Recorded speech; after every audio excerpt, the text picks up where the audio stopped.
great Steve Rogers once said, "I can do this all day." Well, I can do this all day too. And by this, I mean talk about the MCU. So suit up, grab your shield, and take the damn super soldier serum already. We're reviewing Captain America Brave New World on this bonus episode of Three-Dimensional Dads. Three friends, all geeks, exploring every dimension of being a dad. I'm Jay. I'm Derek. And I'm Ian. And I can also do this all day. Oh yeah? Yes. Can you? I can. Yeah, we're back. We're back with the MCU. We're back to kind of I think a regular schedule. We're I think always back. Count them, 3 movies this year, which is great. Love Yeah. to see that. I don't know. I'm like you guys. I think we talked a little bit about in the pre-show. I'm a little torn about this this film. However, I do believe that it had a bunch of redeeming qualities. So, yeah, I mean, opening takes, y'all. I liked it. This is really weird. I liked it. I liked it too. I'm usually the one that's like super critical about everything, like about the Marvel. I'm like, this is one I actually kind of liked. I had issues with it. Like, I had some like little nitpicky things, like to me, but I liked it honestly because we'll get into it. I'm right there with you. I had really negative. I walked out of this being super, super negative. I don't think it moved the MCU forward. I thought it had, being recut and re-edited to death. I thought I noticed throughout the whole thing. Wait a second. Hold on. Yeah, Derek, Ian, did you switch bodies? I know, that's what I feel like. This movie was terrible. And I'm like, I'm confused. I don't know. Okay. So we'll get into it. Let's get right into it. Okay. Yeah. My biggest thing, okay. We're finally back to the MCU proper. Deadpool and Wolverine, not MCU proper. Right. It's not Fair. MCU proper. Yeah, right, it was right. like MCU adjunct kind of thing. They're coming over. Oh, we got Adjacent. things coming back. Yes. We got things coming back. We got this movie. We got Daredevil. We got Thunderbolts is coming out. We have Fantastic Four. Oh, I cannot wait for Fantastic Four. I've watched that trailer probably once a day since it came out. I really do love it. I think it's great. Footnote, I looked up worst Marvel movies before this because I was looking for the Eternals, and almost all the other Fantastic Four movies are in there. Yeah.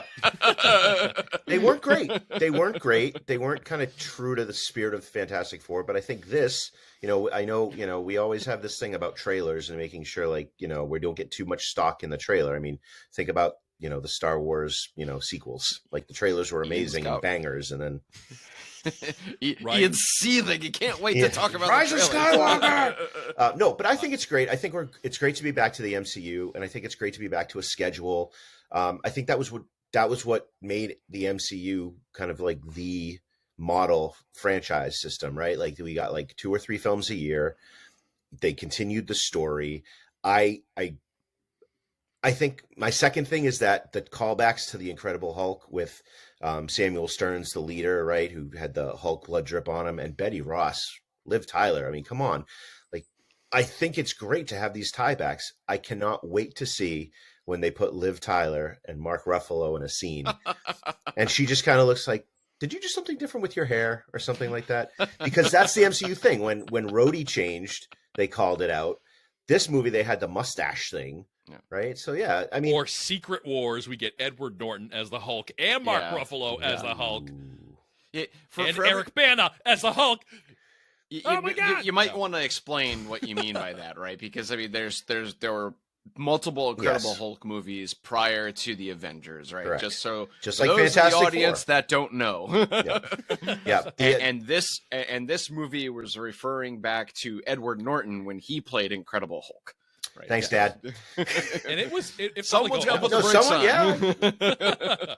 on. Okay. I thought this felt like almost a full sequel to Incredible Hulk. I mean, Right. it had a lot of ties back to that story. Yeah. So if you haven't seen it, go brush up on it before you see this movie. Yeah, and kind of what I liked about this was that to me, this was a continuation of the Disney Plus series, Yes. Falcon Winter Soldier, even more so than it was a Captain America movie, Mhm. which I thought was pretty interesting, right? It basically picked up right from the series, including with a very special cameo in it, right? So, and I don't know if I should know it, but I mean, anyway, Bucky makes an appearance Yes. in it. But what I really enjoyed about this was the same thing that I really enjoyed about Falcon Winter Soldier, and that was the struggle of Sam Wilson. Yep. Him being a regular person deciding not to take the super soldier serum, right?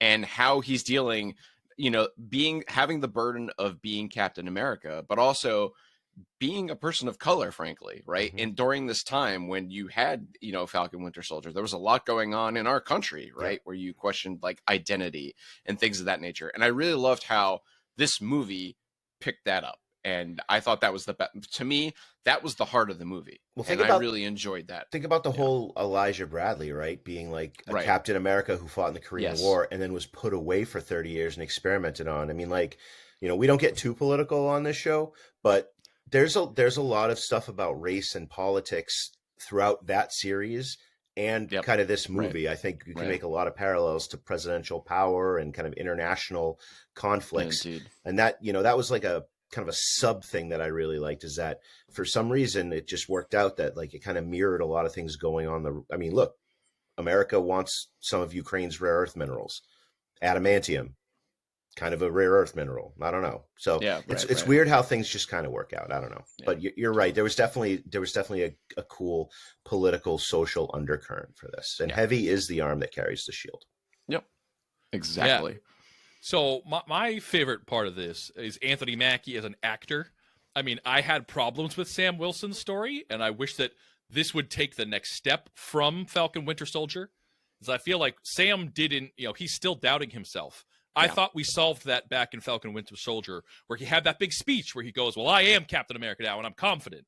And then we have this movie, and he's not anymore, and he's back to the same struggle he had. And I thought that was the resolution of that series. So I had some problems story-wise, but I thought Anthony Mackie is always a highlight. Yeah. He's an amazing actor. I do wish they gave him some more. He always delivers with the humor. I wish we learned more about who he is as a person. Does he have a family? Does he have a love interest? Is there something outside of this? Who is he? We know him in relation to Steve Rogers, but we don't really know him as his own character. He was a sidekick for a long time. I want him to be the main show. I mean, I thought that Harrison, his main relationship is with Ant-Man. Right, I know. Tic Tac, who is Sam Wilson? Let's find out more about him, because we learned so much about Steve Rogers. And I thought this was very much a Harrison Ford movie also. And then, if I had to pick my other thing that I absolutely loved, Red Hulk, Captain America fight. I mean, come on. I thought the visuals were awesome. I loved, the cherry blossoms falling.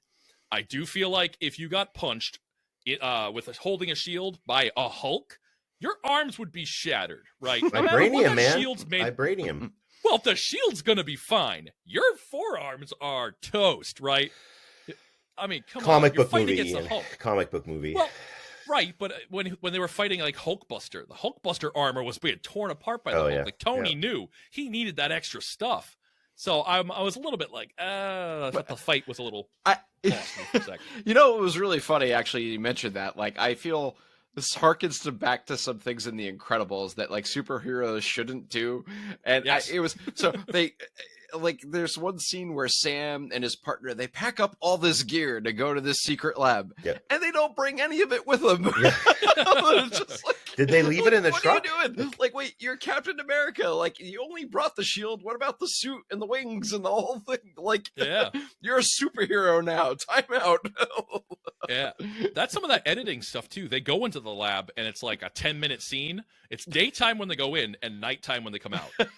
I'm just like, what? That was a long 10 minutes in there. It's kind of like going to see a movie. You go in, it's daytime, you come out, it's nighttime.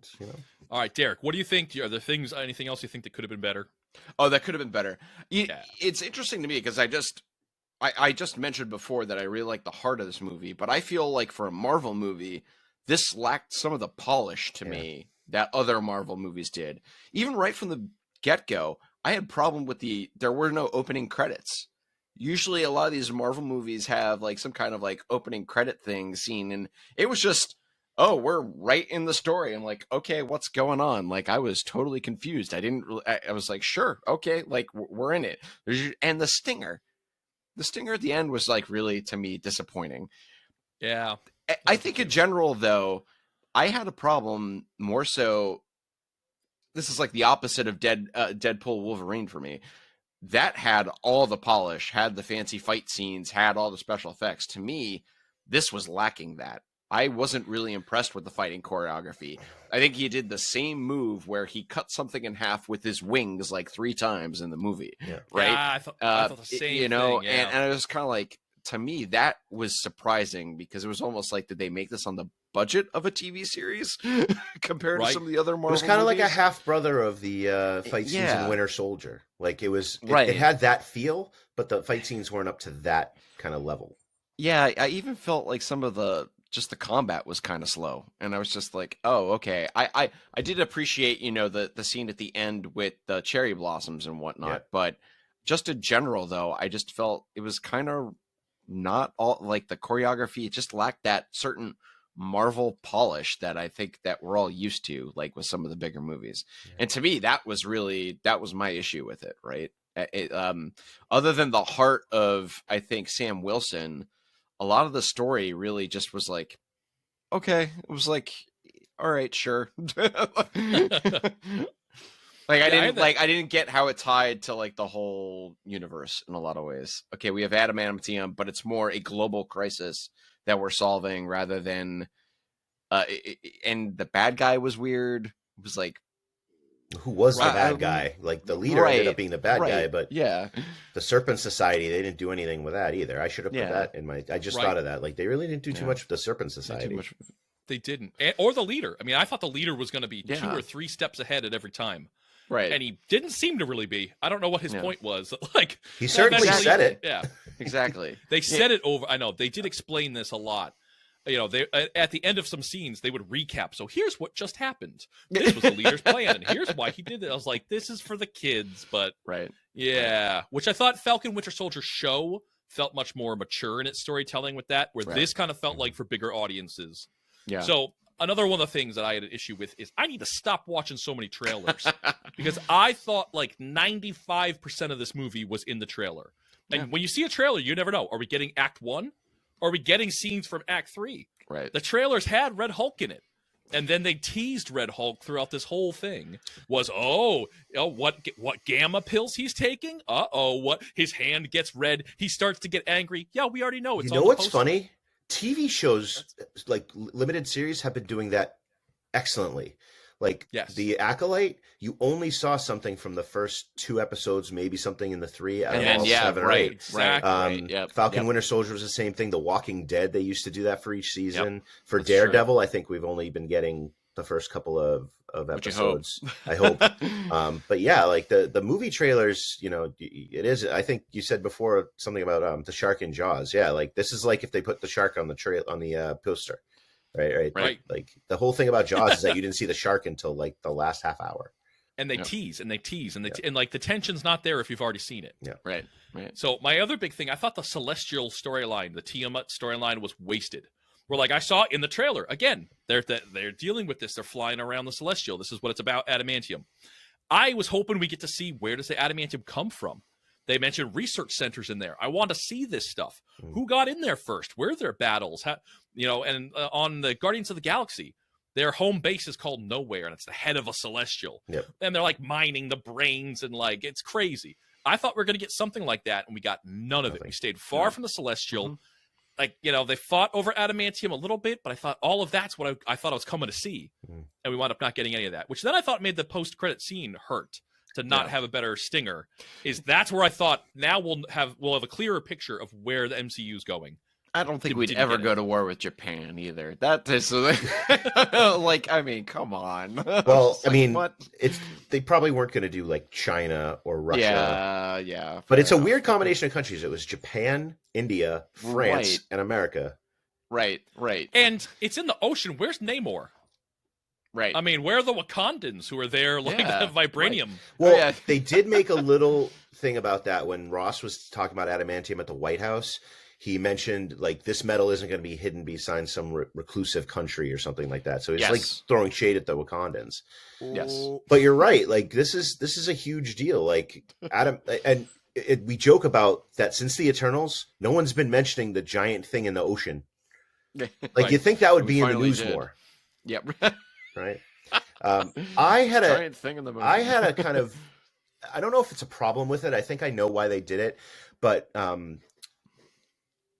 the Black Widow, Ruth Bat-Saraf, she was supposed to be kind of more into the story, and with everything going on in the Middle East, they kind of like shied away from that because she's Israeli. They mentioned she was Israeli once, but she was supposed to be a member of the Mossad, and like it's a little tenuous thing right now. So I don't hate that they didn't lean into it. I know that like the political climate's a little rough right now, but she didn't do anything, and I think the cuts they used of her, her acting was kind of Hayden Christensen, kind of, episode 2-ish, a little bit wooden, but I think that might just be because of the dialogue, and that wasn't Hayden Christensen's fault. I mean, look at what he did with Obi-Wan Kenobi as Darth Vader. Nailed it.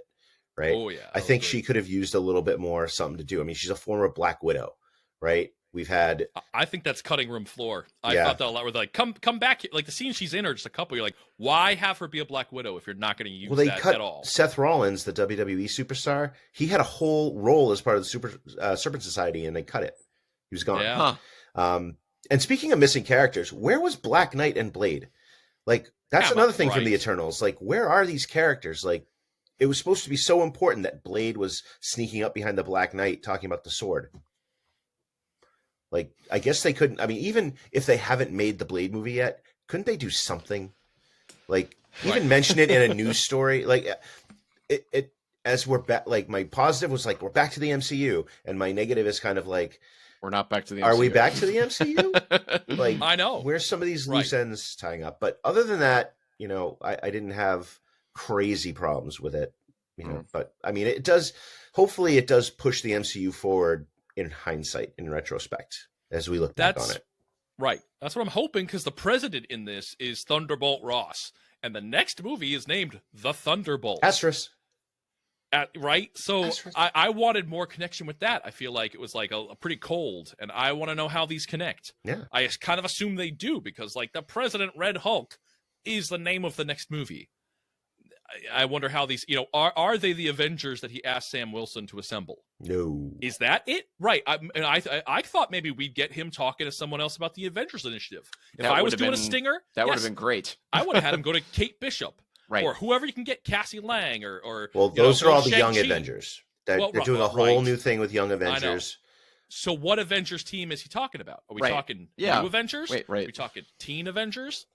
You could have had him do any of, or fine, do the New Avengers, Shang-Chi, Doctor Strange. Look on a computer and like have a couple names on there. Oh, there you go. The files that are just named. Come on. Where's Rhodey?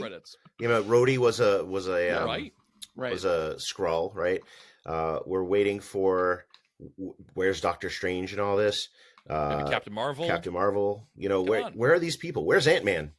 Is he still floating around the Quantumverse? I think Shang-Chi's the one that bothers me the most, because I love that character, and I thought that was such a great movie.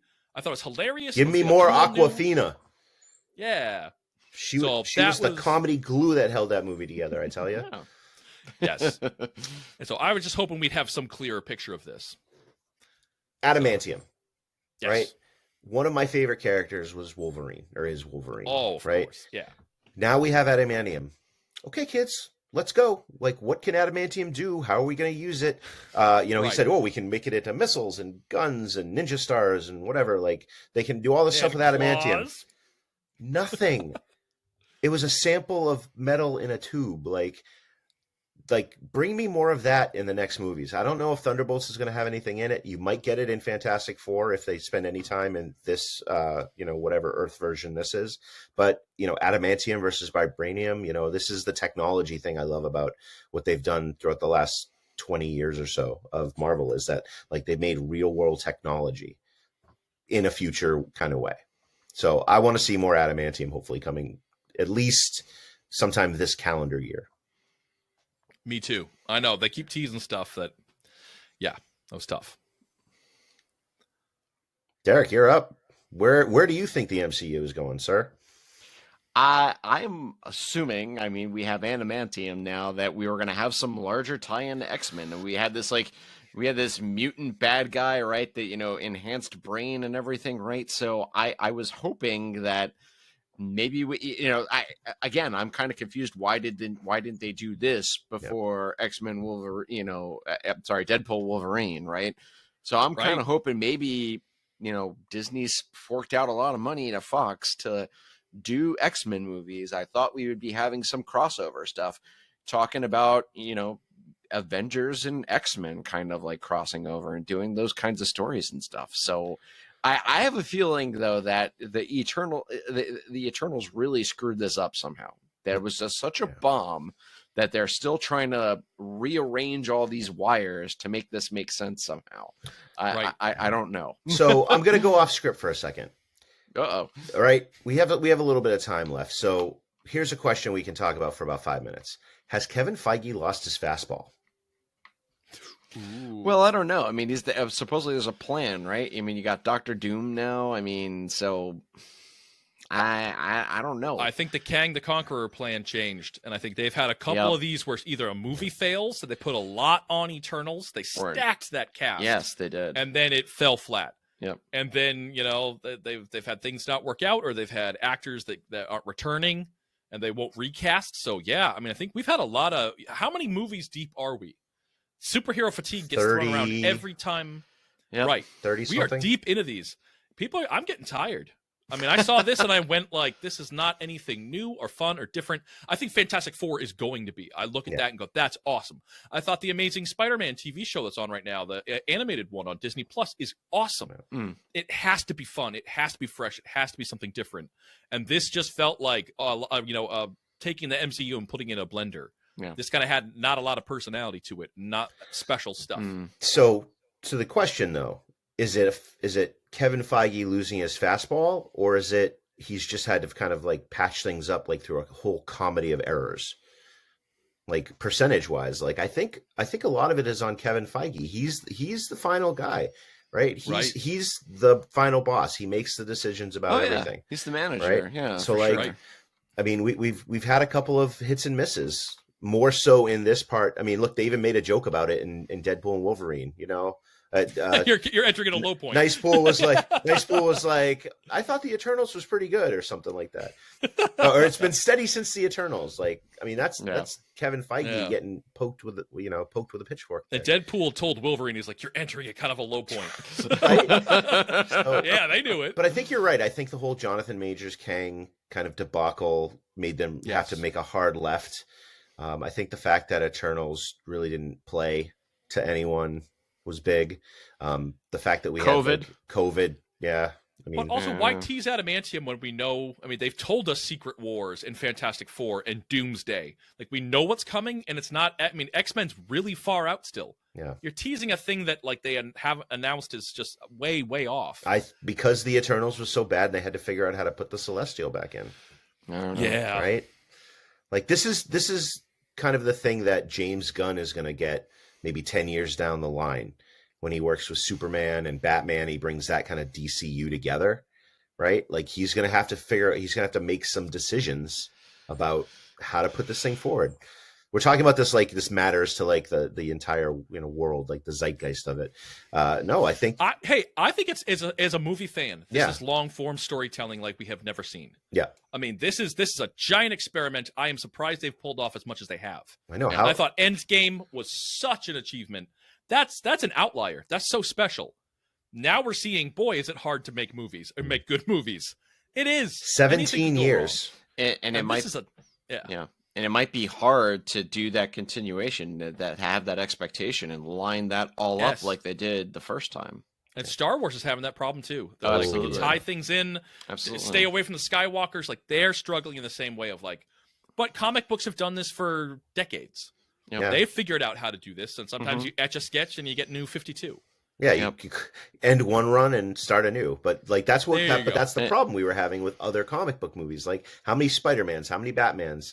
Like, I think when it's a visual medium, like in the theaters, it's a lot different than the books, because the books can go everywhere. Like movies are movies, like they're one thing, right? Comic books can go, you can have different like storylines, and you can use the characters a little bit more free.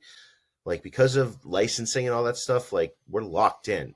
So now we really got to figure out, like I work for Marvel, but Marvel's really got to figure out. We'll call Feige. Like, yeah, we'll call Feige. He's got to get it back in that lane. And I think Fantastic Four is going to be that pivot point that kind of steers us back in kind of the right direction. But that does not mean that Thunderbolts I'm expecting to be bad. I think that's going to be really funny and cool. Yeah. I hope so. Yeah, I have some high, I don't want to say high hopes, but I hope I'm pleasantly surprised. That because that looks like a fun cast, and I made an educated wish. Yeah, right. And that's close. I mean, that's a couple months out, and we have Daredevil Born Again coming out next week. Yep. So I think that's going to be the dark, gritty adult. It's almost here. I think Daredevil's what I'm really looking forward to now too. That'd be awesome. Yeah, that they're bringing the whole cast back too from the Netflix series. So. Oh yeah. Well, I think that's a good place to leave it. I think we talked a lot tonight. We gave an open invitation for Kevin Feige to give us a call, and we'll let him know what's going on and our thoughts and stuff like that. But for I think until the next time, it's Three-Dimensional Dads out.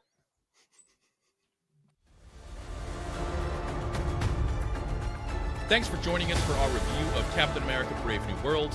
We're all huge MCU fans, so we're going to see whatever Disney puts out anyway, but what do you think? All right, so drop us a line on Instagram, TikTok at 3Dimensional Dads, or email us at 3dimensionaldads@gmail.com. Join us next time for some DOS, Dads on Screen. In this episode, we're talking Pixar. How does this master of animation portray us dads on screen? Which Pixar movie has the best dad in it? The answer might surprise you. Find out next time on 3Dimensional Dads. As always, find us on YouTube, Apple, Spotify at 3Dimensional Dads.